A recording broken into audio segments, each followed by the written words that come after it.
Diz assim: exaltado, pois, à destra de Deus, tendo recebido, do Pai a promessa do Espírito Santo, derramou isto que vedes e ouvis.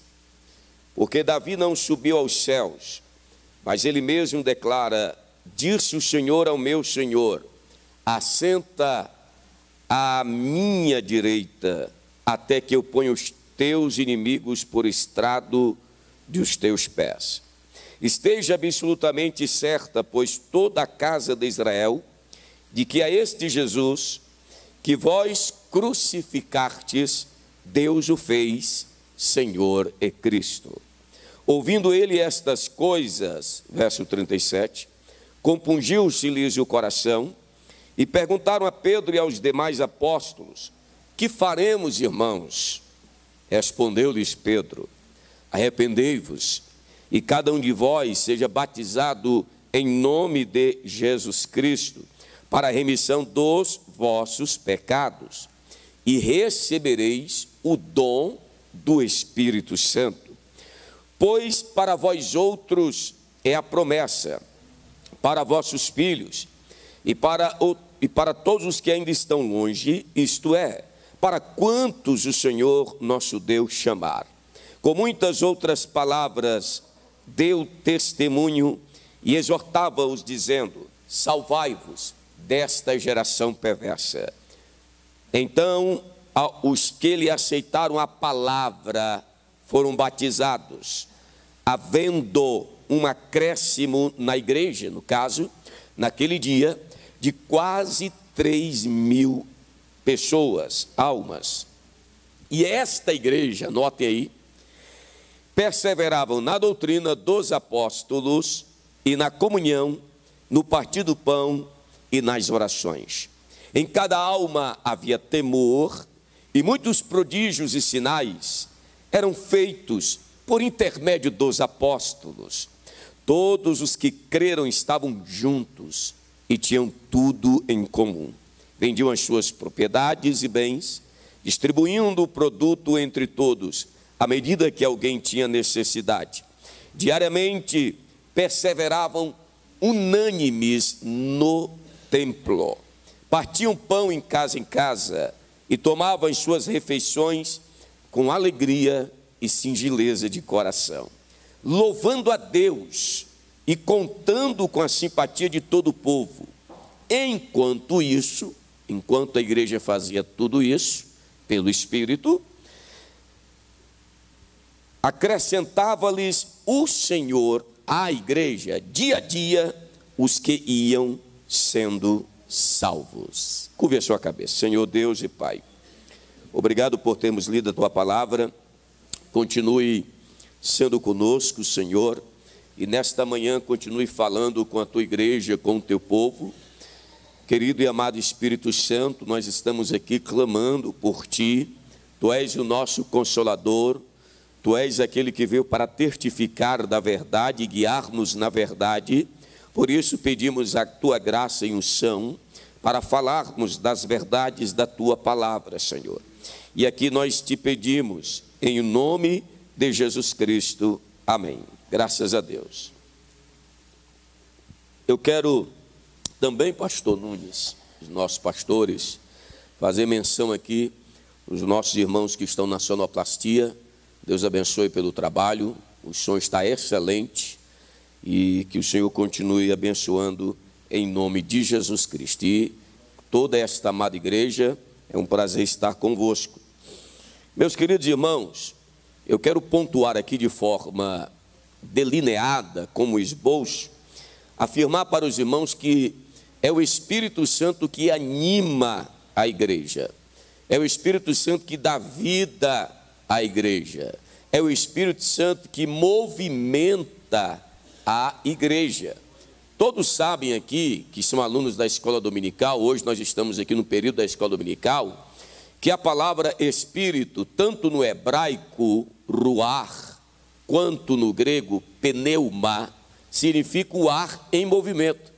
Então o Espírito é uma pessoa que se movimenta, é a pessoa da Trindade que se movimenta na criação nos seres humanos, porque ele é o espírito de vida, ele dá vida, e mormente ele é o espírito que se movimenta na igreja.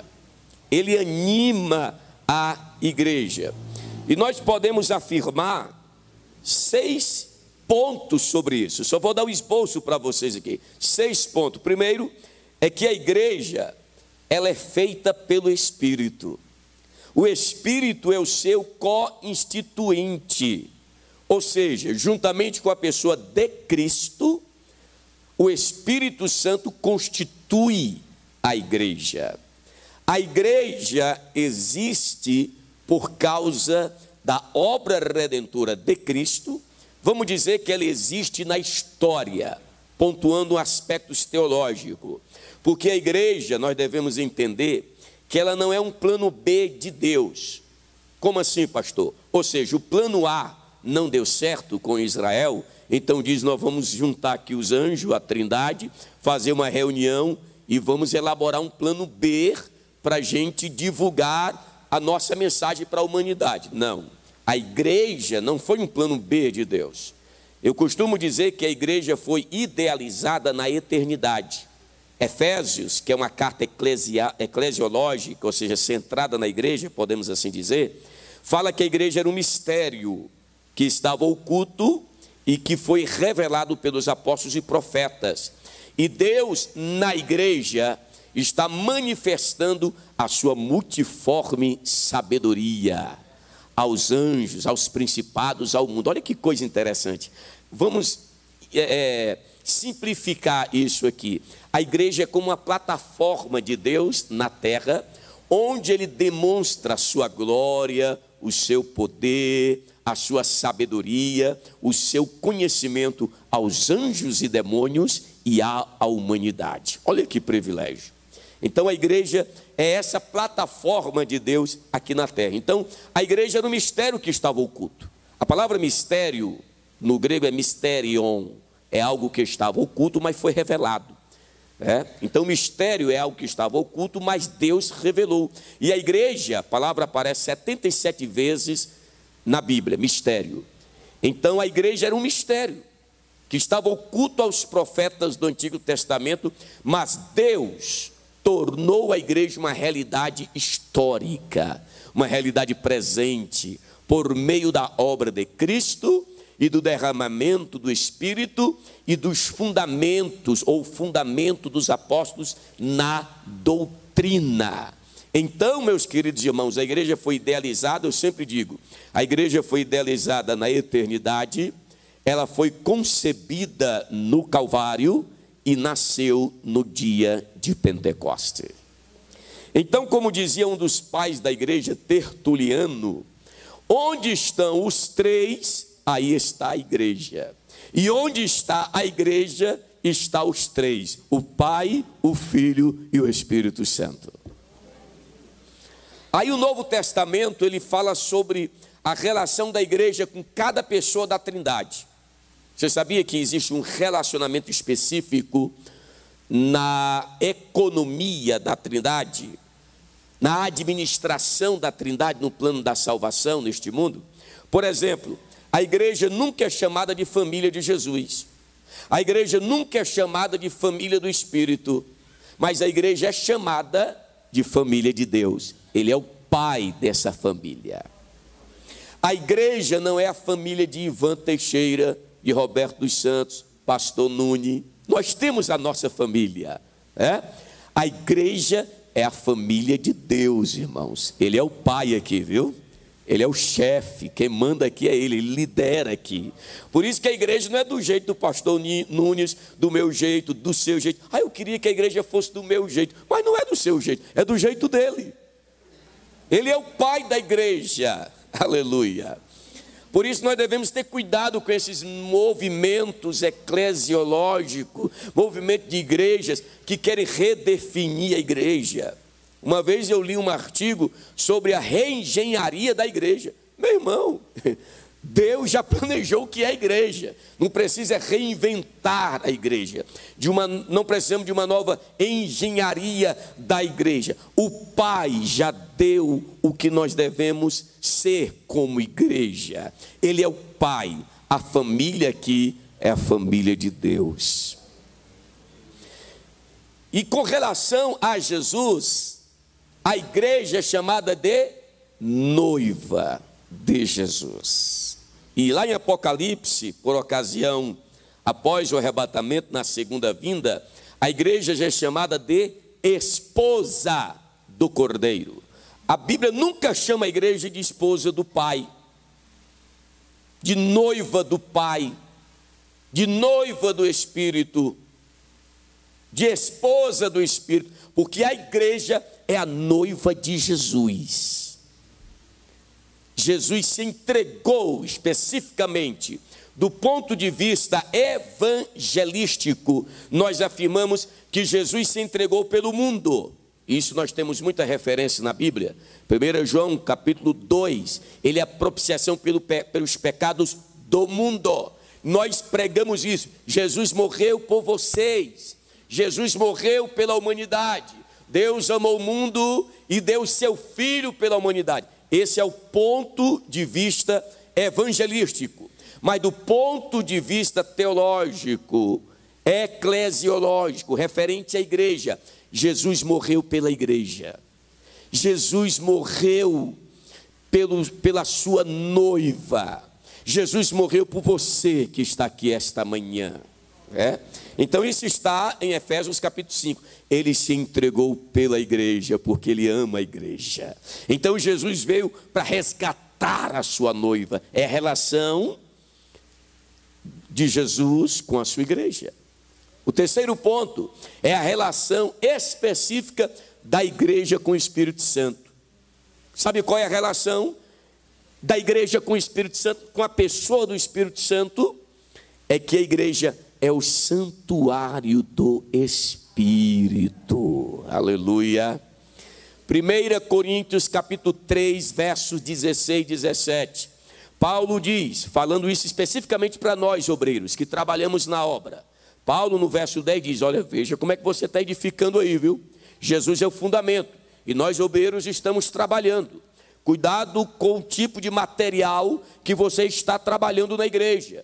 Se for material de palha, de feno, de madeira, são perecíveis, não aguenta o juízo de Deus, da aprovação. Deus vai reprovar. Então trabalhe para a glória de Deus na igreja. Não trabalhe para usar a igreja como um trampolim para o seu ministério. Não trabalhe para usar a igreja para os seus interesses. A igreja é de Deus.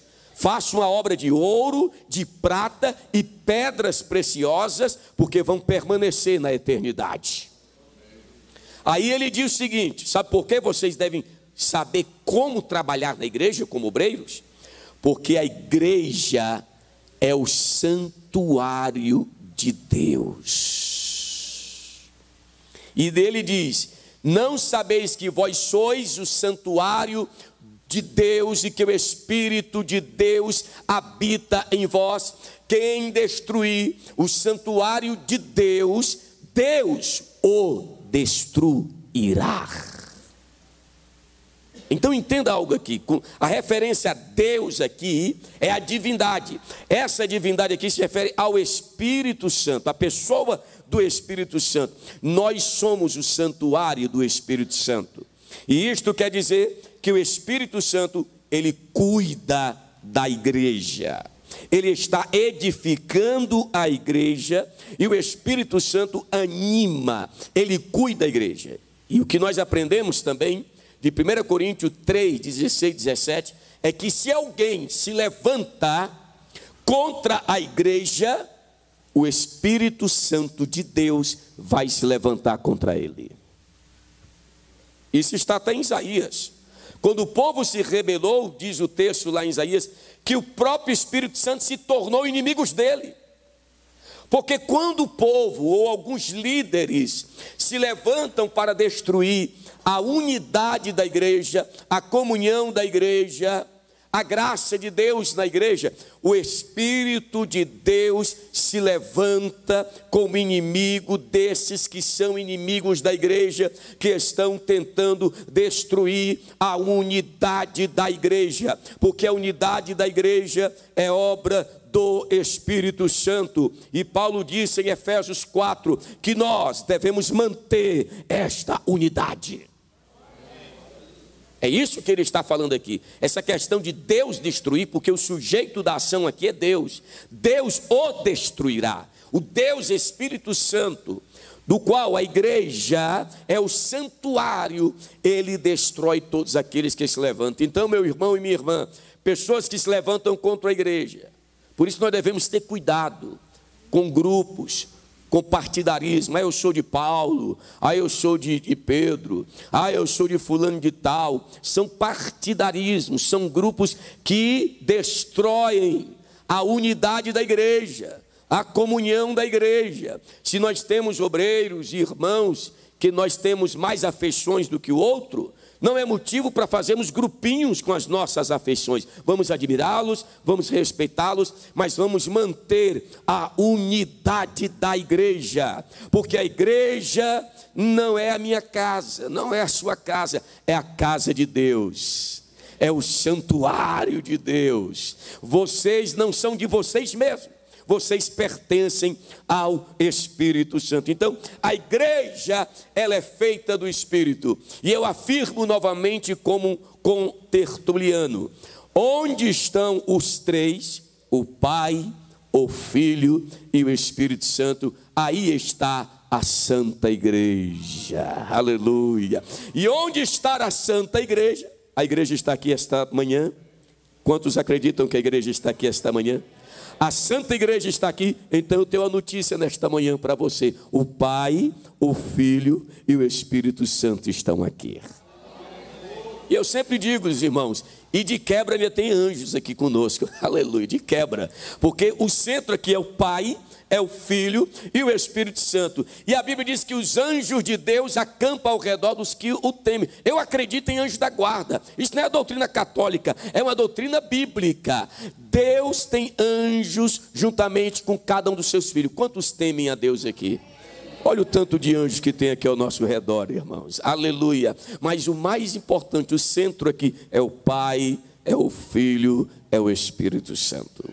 E eu creio que aqui nesta manhã está a igreja una, a igreja santa, a igreja católica, ou seja, universal, é a catolicidade da igreja, e a igreja apostólica, porque nós abraçamos a doutrina dos apóstolos. E eu acrescento ainda outro detalhe: isso são as marcas históricas, os adjetivos dos credos históricos. Mas eu acrescento que a igreja também é pentecostal. Se nós falamos da unidade da igreja, da santidade da igreja, da apostolicidade da igreja, da catolicidade da igreja, por que não falar da pentecostalicidade da igreja? Por quê? Porque a igreja nasceu no dia de Pentecoste, sob os auspícios do derramamento do Espírito Santo de Deus.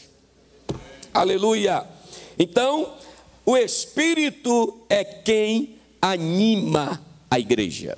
Por isso eu declaro aqui esta manhã: sem o Espírito Santo, o discipulado cristão seria inconcebível, impossível até. Não pode haver vida, irmãos, sem o doador da vida, nem entendimento sem o Espírito da verdade. Não pode haver comunhão na igreja sem a unidade do Espírito, e nem pode haver caráter semelhante a Cristo sem o fruto do Espírito. Porque o que é o fruto do Espírito?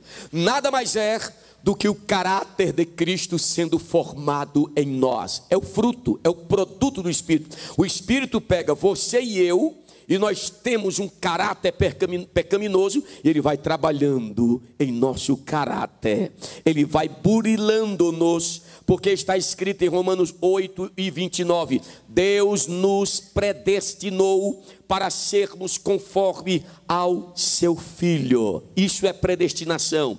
Cada cristão aqui é predestinado para se parecer com Jesus. Não é para ser igual em divindade, é para ser semelhante a Cristo. Isso é o fruto. E eu tenho uma notícia para você: o Espírito Santo não vai descansar enquanto você não ficar parecido com Jesus. Aí Ele vai tirar tudo da nossa vida que não parece com Jesus. Ele vai tirar a mentira, vai tirar a hipocrisia, vai tirar o nosso orgulho, vai tirar a presunção. Tudo aquilo que não se parece com Jesus, o Espírito Santo vai tirar. E sabe como é? Isso é um processo, meus queridos pastores. É um processo de glória em glória. 2 Coríntios 3:18, agora, com o rosto descoberto, refletindo como espelho a glória do Senhor, somos transformados de glória em glória pelo Espírito na imagem do Senhor. Você está entendendo? O que é que Paulo quer dizer? É que nós somos como um espelho. Qual é a utilidade do espelho, irmãs? As irmãs são especialistas em espelho. Primeiro, vocês nunca chegam diante de um espelho e a imagem de você desaparece. Quantas aqui já estiveram diante de um espelho e não se viu no espelho? Você não é vampiro, né? É claro que vai aparecer você lá. Então, primeiro, o espelho, ele recebe a imagem e depois reflete exatamente como é. Então é isso que Paulo diz, nós somos como espelho. Aí o Espírito Santo, ele pega a glória do caráter de Cristo e reflete sobre nós, e envia sobre nós. Aí nós recebemos a imagem e nós a refletimos. Paulo diz, refletindo como espelho a glória do Senhor Jesus. Recebemos a imagem e a refletimos. Refletimos e recebemos. Recebemos e refletimos. É de glória em glória. Quanto mais você reflete a Cristo, mais de Cristo você recebe. Quanto mais de Cristo você recebe, mais você reflete a Cristo. Aí os homens veem as vossas boas obras e diz, olha como ele parece com Jesus, olha como ele é um crente santo, olha como ele é diferente. É de glória em glória, na mesma imagem, a imagem do Senhor nosso Deus. Irmãos, eu repito, o Espírito Santo não vai descansar enquanto você não ficar parecido com Jesus. É por isso que o Espírito manda a glória de Jesus na igreja. Receba a glória de Jesus, que você vai ser transformado, você vai ser burilado, você vai ser emoldurado à imagem de Jesus. E sabe quando isso vai terminar? Quando Jesus vier. Diga para o seu irmão, isso vai terminar. É por isso que nós não aceitamos a questão da perfeição cristã aqui na terra. Mas a perfeição cristã é uma verdade escatológica, uma verdade dos últimos dias, porque Jesus virá. E em 1 João capítulo de número 3, verso 2, João diz, olha o que ele diz, amados, agora nós somos filhos de Deus. Oh glória, dá para dar glória a Deus por isso, irmão? Você está entendendo o que João está dizendo? Amados, agora você não é o que você era. Primeira verdade, você não é o que você era. Você era inimigo de Deus, um pecador, obstinado, rebelde. Você estava enfermo, fraco, como Paulo descreve em Romanos capítulo 5, era afastado de Deus, mas Deus te amou e pelo sangue dele, agora você é filho e filha de Deus.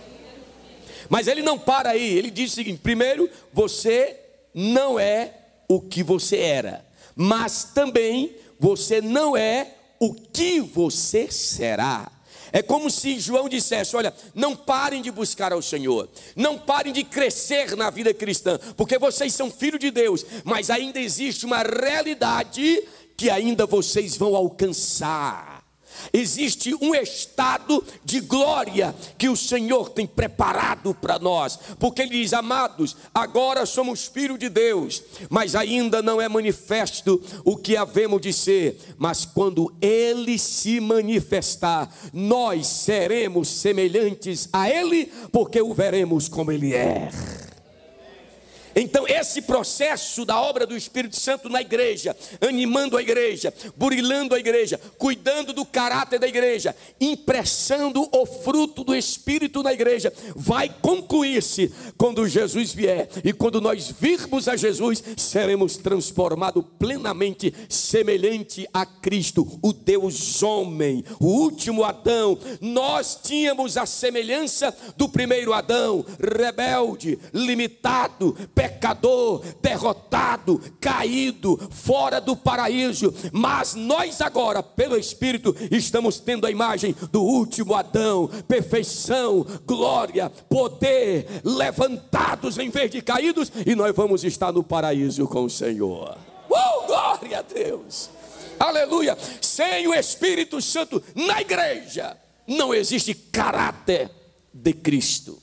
Sem o Espírito Santo, eu estou falando sobre a indispensável presença e obra do Espírito Santo na igreja. Então, sem o Espírito Santo, sem o fruto do Espírito, não há caráter de Cristo.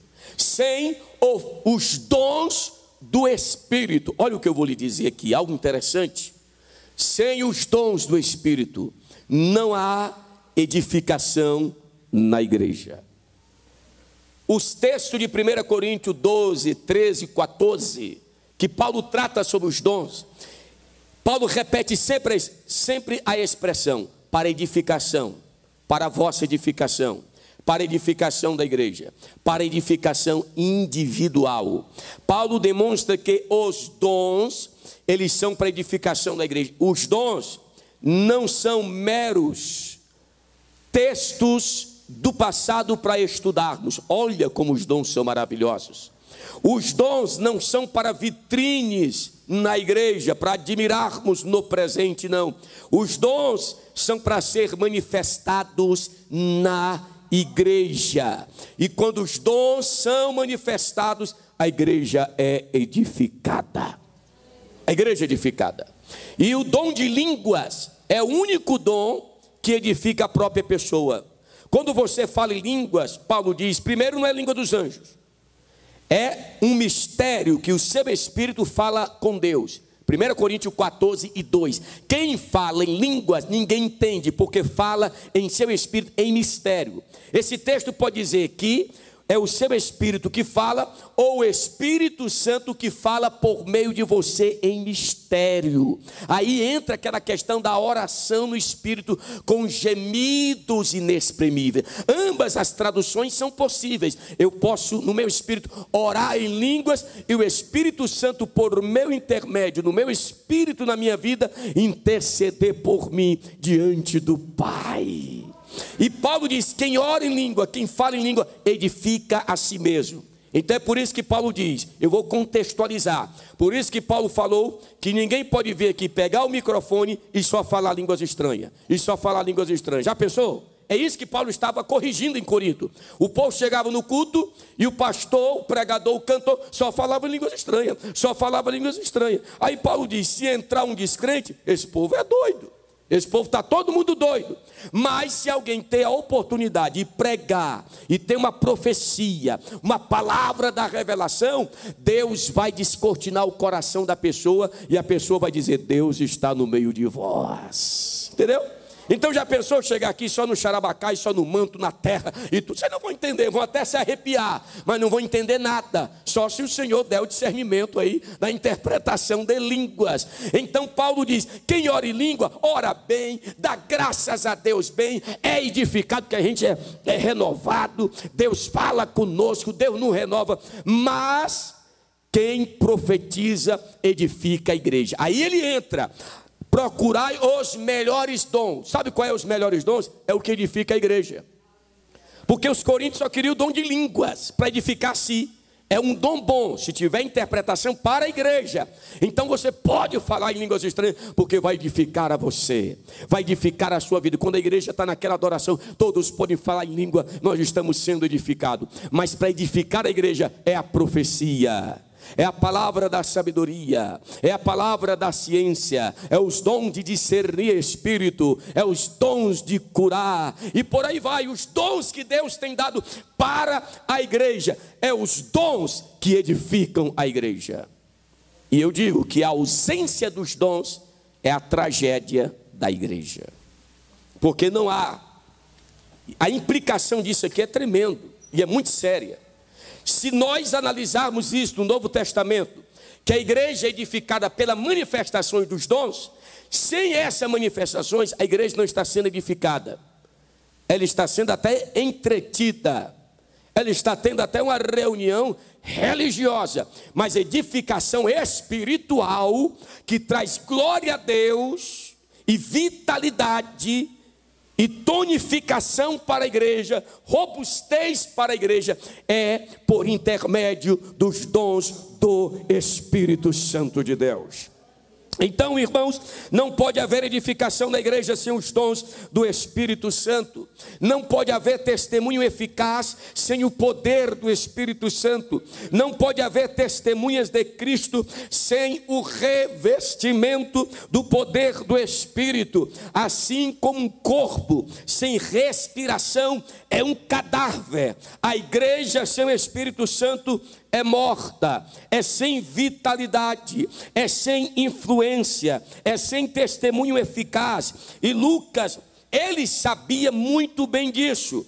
E dos 4 evangelistas, Lucas é o que mais enfatiza o Espírito Santo e a sua obra. No início do seu evangelho, ele demonstra que é indispensável um ministério, uma vida sem o Espírito Santo. Repito, no início de suas 2 obras, Lucas e Atos dos Apóstolos, Lucas afirma que é impossível uma vida, um ministério, uma igreja sem o Espírito Santo. Nós oramos aqui esta manhã, cantando aqui, ó Consolador, vem sobre nós aqui esta hora, aleluia. Eu creio nisso, porque é indispensável a pessoa, a obra e os dons, as manifestações, porque a Bíblia fala de distribuições do Espírito,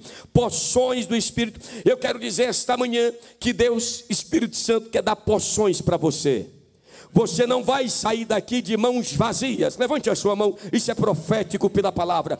Você não vai sair daqui de mãos vazias. O Espírito Santo vai dar porções, porções de graça, porções de cura, porções de poder, porções de manifestações da glória da imagem de Cristo Jesus, porções dos dons. Ele tem porções aqui. Isso está em Hebreus 2 e 3. Distribuições a igreja hebreia vivia nas distribuições do Espírito. Oh, irmão, que o Espírito Santo distribui aqui esta manhã. Distribuições aí no grego é porções, doutor. Ele tem porções para você. Se você buscar, se você clamar, aleluia, ele está à porta e bate. Se alguém ouvir a sua voz e abrir a porta, o Senhor vai ceiar conosco e nós ceiaremos com ele e terá porções aqui esta manhã. Aleluia.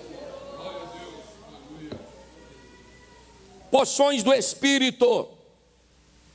No seu primeiro volume de Lucas, o Evangelho, Lucas descreve, olha que coisa interessante, Lucas descreve o Espírito Santo descendo sobre o Senhor Jesus, quando João o batizou, Lucas 3:22, para que iniciasse o seu ministério. Aí você vai observar, o Espírito desceu sobre Jesus, Lucas 3:22, Jesus foi cheio do Espírito, Lucas 4:1, e diz a Bíblia ainda, Lucas 4:1, que ele foi guiado pelo Espírito Santo ao deserto. Aí Lucas 4:14, ele voltou do deserto no poder do Espírito Espírito Santo.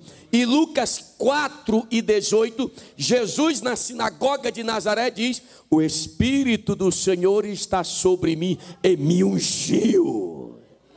Então você vê, o Espírito desceu sobre Jesus. Escute isso: o Espírito veio sobre Jesus, Jesus foi cheio do Espírito, guiado pelo Espírito, andou, retornou no poder do Espírito e foi ungido no Espírito, ou pelo Espírito Santo. Irmãos, se Jesus, que era Jesus, ele dependia do Espírito Santo, nós seremos tolos, imbecis, se nós dissermos: eu não preciso de vós, Espírito Santo.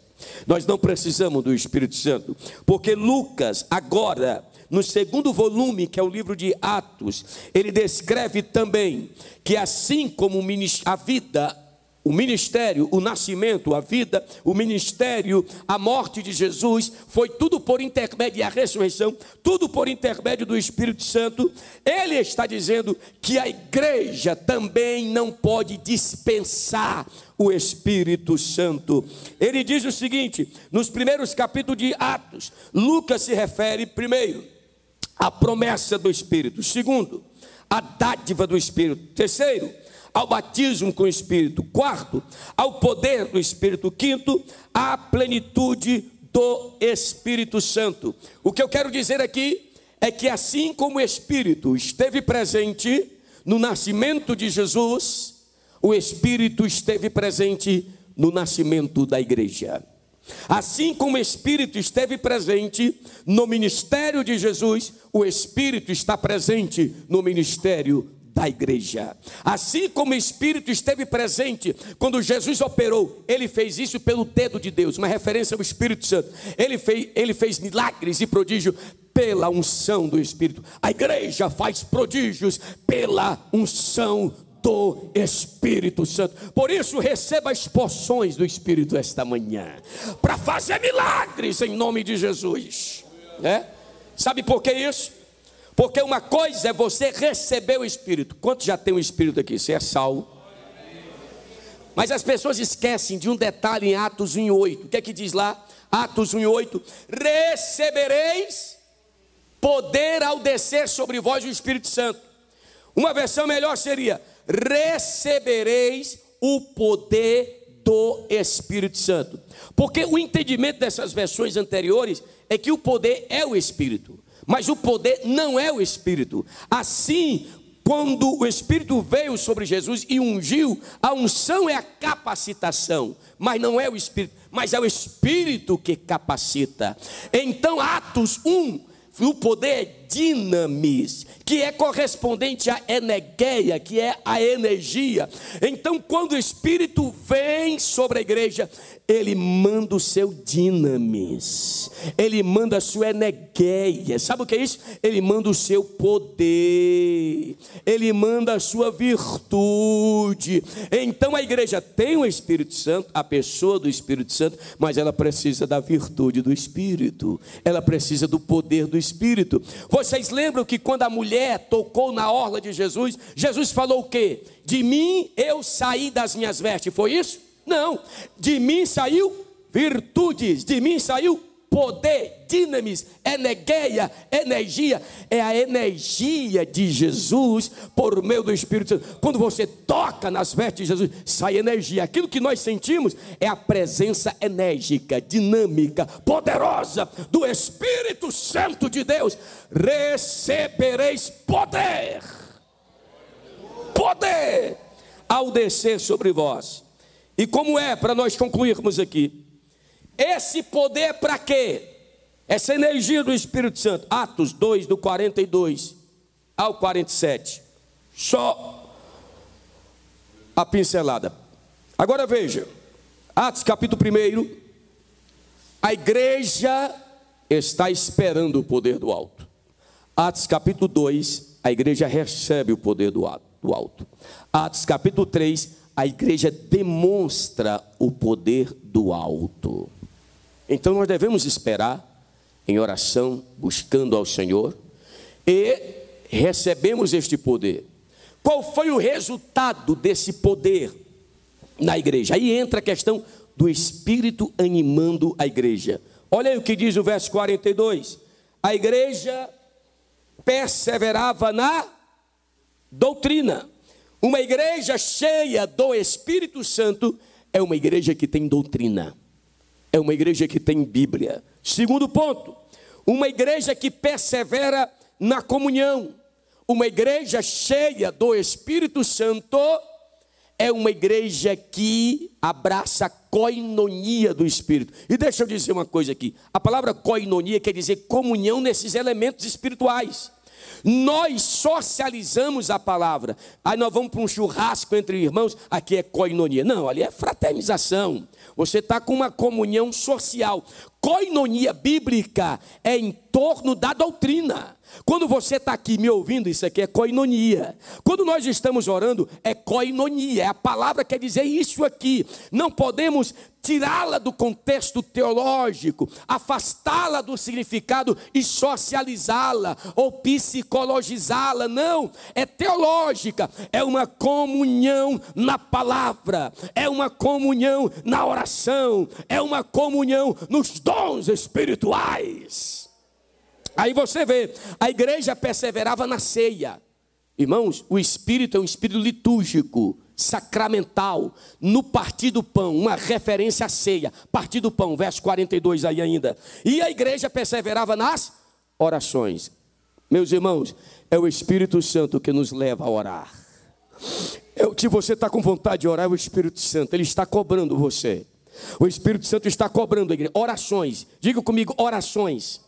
Não é oração no singular, é orações, vários tipos de oração. É oração em casa, é oração no serviço, é oração na igreja. Se você está orando, é porque o Espírito Santo está em você. Sabe por quê? O Espírito faz com que você clame, Abba, Pai, aleluia. Vamos concluir aqui. Em sexto, em quinto, a igreja que vive em santidade. Olha o que diz o verso 43. Em cada alma havia temor, no grego phobos, um medo reverente de Deus. O Espírito é o que? Pneuma hagios, hagios santo. É Ele que coloca a santidade em nosso coração. Em sexto lugar, presença de prodígios e milagres. Em cada alma havia temor e Deus fazia milagres por intermédio da igreja.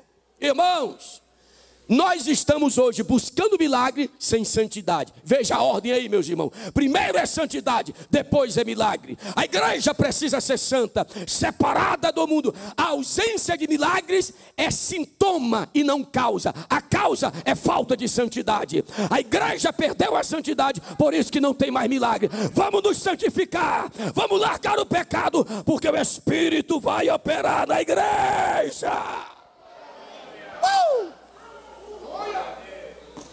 E uma igreja cheia do Espírito Santo, ela cuida do necessitado. Está aí, ó. Ajudava uns aos outros. Os tempos são imperfeitos. Não é que todo mundo vendia as casas e ficava morando na igreja. Isso é errado, é um socialismo diabólico. Não. Segundo necessidade, tinha irmãos que tinham casa, vendia para ajudar os demais. Mas eles não vendiam todas as casas e ficavam sem casa. Não. Segundo a necessidade. Imperfeição dos verbos aí. Ok? Vamos concluir aqui. 8. Uma igreja que perseverava no templo. Isso aqui é interessante hoje, que vivemos um povo de desigrejados, né? Um povo que tem o Espírito vem para a igreja. Está escrito aí, irmão. Eles estavam onde? Na praça. Eles estavam na praça reunidos aí? Eles estavam no Starbucks, no McDonald's, porque o povo quer ser igreja no McDonald's, no Starbucks, no cafezinho, na praça não. Igreja no templo. O Espírito lhe traz aqui para o templo para adorar a Deus. Aleluia. 8. Uma igreja que perseverava unânime no templo louvando a Deus. E último lugar, uma igreja que cresce. Olha o verso 47. Enquanto isso, diga comigo, enquanto isso. Enquanto isso.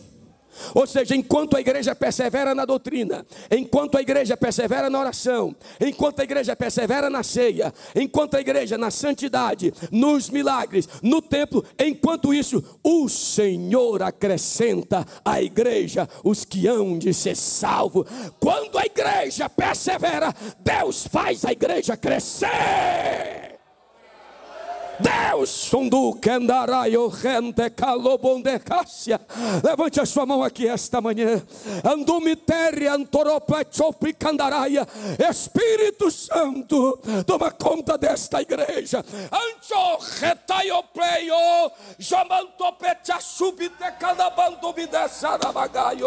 Eu creio no poder do Espírito Santo de Deus.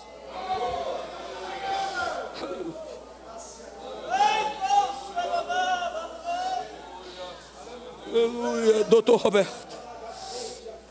Roberto Santos, fique de pé adorando a Deus. Anomente afore pancho copendaraios. Elobondo bocho precandarabantobe.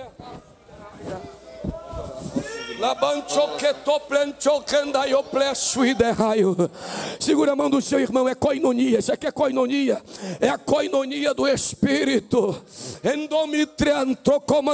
Eu creio, pastor Nunes, que aqui é o começo de uma dimensão pneumática, de uma dimensão do Espírito nessa igreja, porque uma igreja sem o Espírito Santo é morta. Uma igreja sem o Espírito Santo não dá glória a Deus. Uma igreja sem o Espírito Santo não fala em línguas estranhas. Uma igreja sem o Espírito Santo não tem cura. Mas cadê a igreja pentecostal? A igreja das línguas estranhas. Receba a poção. Receba a poção. Receba. Eu creio. É uma escola dominical do Espírito. É uma escola dominical do Espírito. Não é do pastor, não é dos doutores, é do Espírito Santo de Deus. Ore, ore. Olha as poções, olha Deus dando poções a obreiros aqui. Olha o Espírito Santo dando poções. É autoridade, é milagre.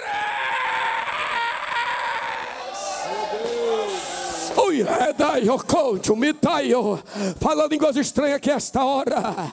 Em nome de Jesus, seja batizado agora na autoridade de Jesus Cristo. Jesus é o Senhor que batiza. É o Senhor que batiza, Senhor.